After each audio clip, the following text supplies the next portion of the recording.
1948. David Ben-Gurion declared Israel's establishment. 1950. Iran became the second Muslim country after Turkey to recognize Israel.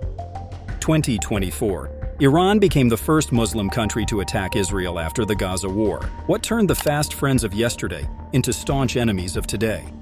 How did the animosity grow between the two? How did the recent standoff start? What has both got and lost in it? What impact does it have on the region? Before we peel back the layers of this geopolitical puzzle, we would like you to subscribe to our channel so that we can keep making informative videos for you. Let's start our journey through the heart of the Middle East's most enduring enigma. The end of the Second World War marked a pivotal moment in the Middle East, as the collapse of colonial empires and shifting geopolitical dynamics reshaped the region. Britain, which held a mandate over Palestine, faced mounting pressure to address the region's complex dynamics. In response, the United Nations formed the Special Committee on Palestine in 1947 to investigate the situation and propose a solution. After extensive deliberations, UNSCOP recommended the partition of Palestine into separate Jewish and Arab states, leading to the passing of Resolution 181 by the United Nations General Assembly on November 29, 1947. This decision paved the way for Israel's declaration of independence on May 14, 1948, leading to immediate conflict with neighboring Arab states. In this tumultuous environment, Iran emerged as one of the first Muslim-majority countries to recognize Israel in 1950. Iran's non-Arab identity, strategic and economic interests, and the Shah's modernization agenda towards the West influenced this recognition. Iran had a long history of conflicts with Arabs. Being a non-Arab power on the edge of the Middle East, Israel also viewed Iran as a natural ally, perfectly fitting Ben-Gurion's concept of an alliance of the periphery. Following this doctrine of periphery, Israel tried to approach non-Arab countries in and around the Middle East, particularly Turkey, Iran, and Ethiopia. However, efforts succeeded in the case of only the first two, and Israel stationed a permanent delegation in Tehran, which served as a de facto embassy, before ambassadors were exchanged in the late 1970s. Iran and Israel maintained extensive cooperation from the 50s to the late 70s, driven by shared interests in countering Arab nationalism and Soviet influence in the region. This collaboration spanned intelligence sharing, military assistance, and economic ties, with Israel providing Iran military aid and technology, while Iran offered oil access and a regional alliance. The military partnership included joint initiatives like Project Flower for missile development and Mossad's assistance in establishing Iran's intelligence agency, SAVAK. Moreover, economic collaboration, exemplified by the Trans-Asiatic Oil Firm, and covert projects, such as the Eilat-Ashkelon oil pipeline, played a pivotal role in bolstering Israel's energy security during conflicts with Arab nations and oil embargoes. Although both countries enjoyed strong ties during this period, the rifts between the two started to appear in the mid-70s.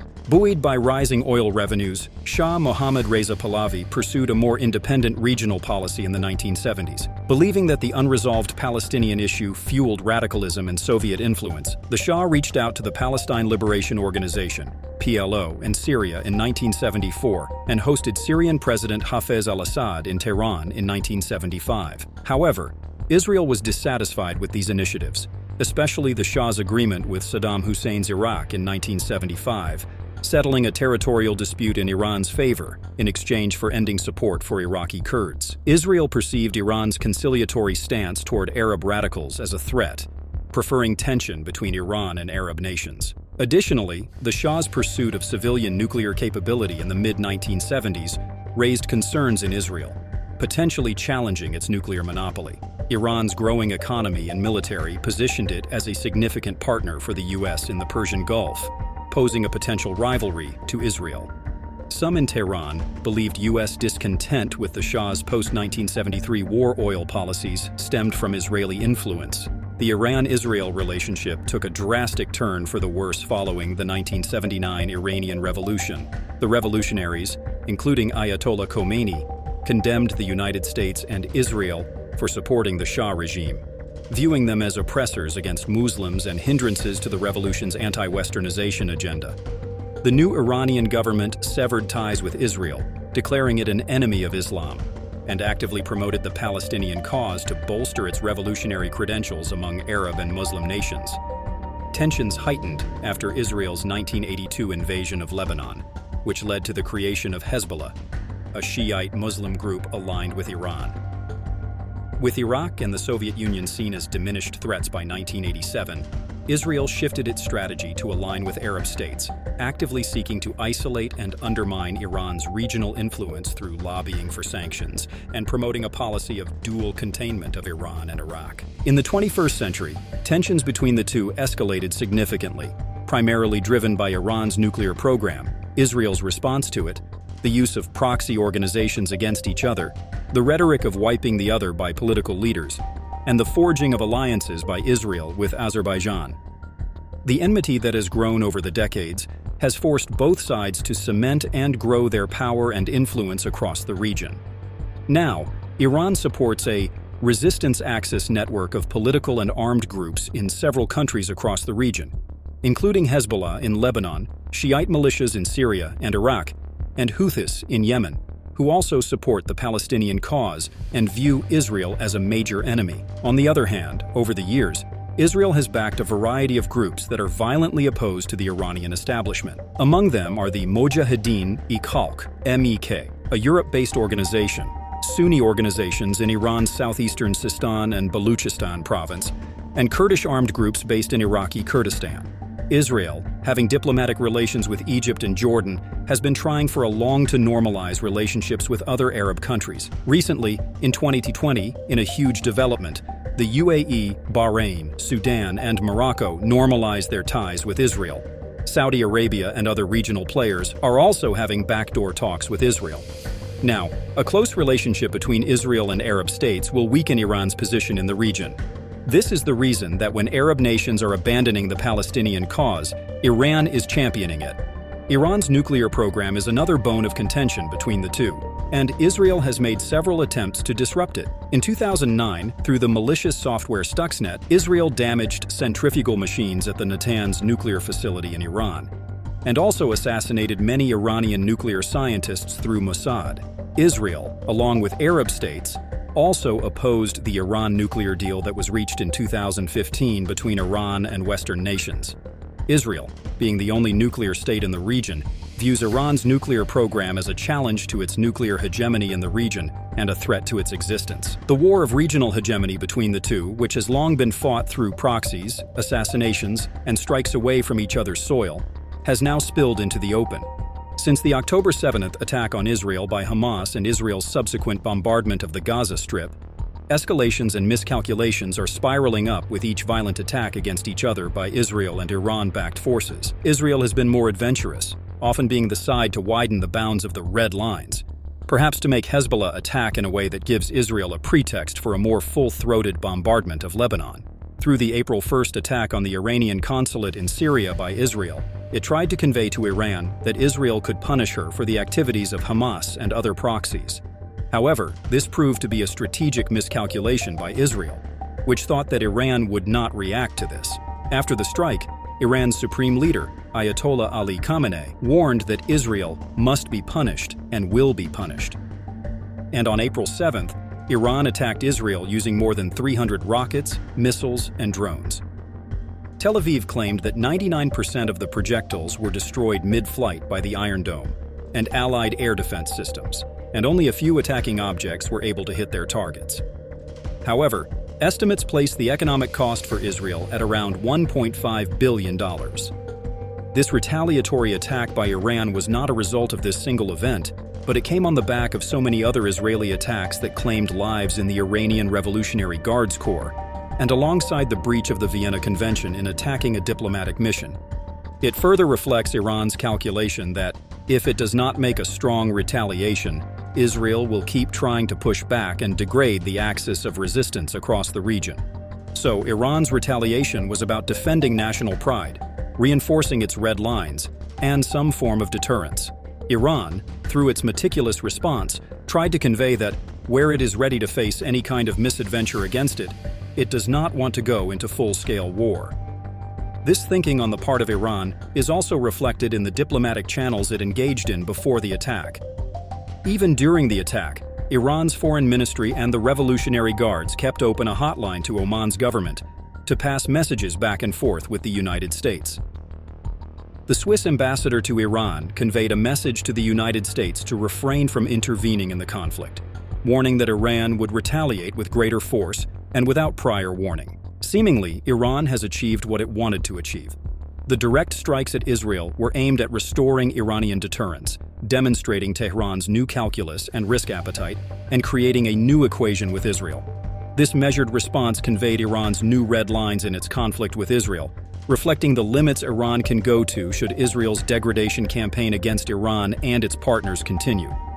Furthermore, through it, Iran has pacified the increasingly dissatisfied population about Israeli attacks on Tehran's regional assets and the assassinations of its top military men and nuclear scientists. Israel can claim a victory in that it destroyed almost all the Iranian missiles and drones and suffered no loss, which Iran wanted to inflict upon it.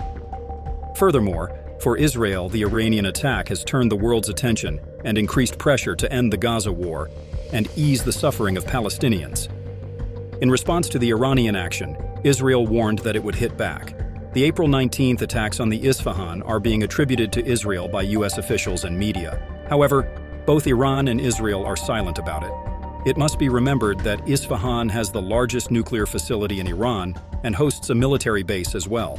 The U.S. and the Middle East's Arab states are asking both sides to show restraint. Although the U.S. and some other Western allies of Israel were ready to support it, they, however, are now trying to convince Netanyahu to not react in a way that would take things out of control and risk launching a war that many would feel obligated to participate in. A version of war is not only in favor of Israel and Iran only, but for all other major regional and global stakeholders. In an election year when his popularity is already suffering due to his support for Israel, whose forces have killed nearly 34,000 Palestinians in Gaza, U.S. President Joe Biden is keen to avoid another damaging U.S. war in the Middle East.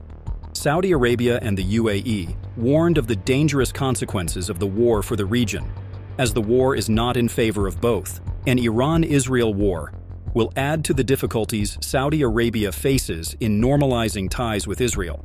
Furthermore, Iran's efforts to enhance its influence in Jordan to completely encircle Israel will be challenging for Saudi Arabia. Saudi Arabia and UAE also see Jordan as pivotal to their own security and part of geostrategic depth, keeping in view the fact that the rulers of Jordan have familial ties with the Saudi royal family and the investments Saudi Arabia has made in the bordering region of Jordan. An Israel-Iran war with Jordan involved will bring undesirable consequences for both the kingdom and the Emirates. The increased tensions in the region will also disturb the security and stability in regional sea waterways, all of which are vital routes of global energy and commercial supplies. Turkey, another important regional player, has a long land border with Iran, and in the event of war can face migration from Iran as it faced in the case of the Syrian and Iraq wars. Thus, if the war occurs, Turkey will also be in hot waters. Furthermore, from Russia's perspective, escalation of the situation can be beneficial as well as detrimental, as any new war in the region is likely to up the global oil prices, so Russia will be the direct beneficiary of it. Furthermore, it will divert the world's focus from the ongoing Russia-Ukraine war. However, the supply of arms it is getting from Iran and using in the ongoing war with Ukraine will be stopped, which can pose difficulties for it. Thus, restraint on the part of both Israel and Iran was being advocated by all the regional and global powers. As the Israel-Iran war dynamic entered uncharted territory, the potential for misperception and miscalculation was at an all-time high.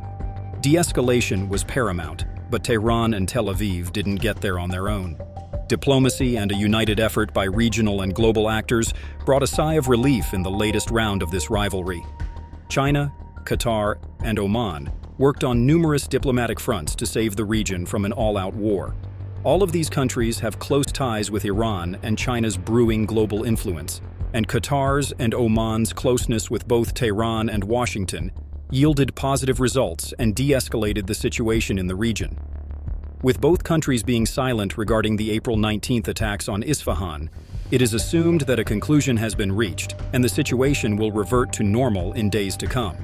This situation can also lead to a ceasefire in the region, stopping the fighting between Israel and Hamas, preventing a big clash between Israel and Iran, and putting a halt to Houthi attacks in the Red Sea.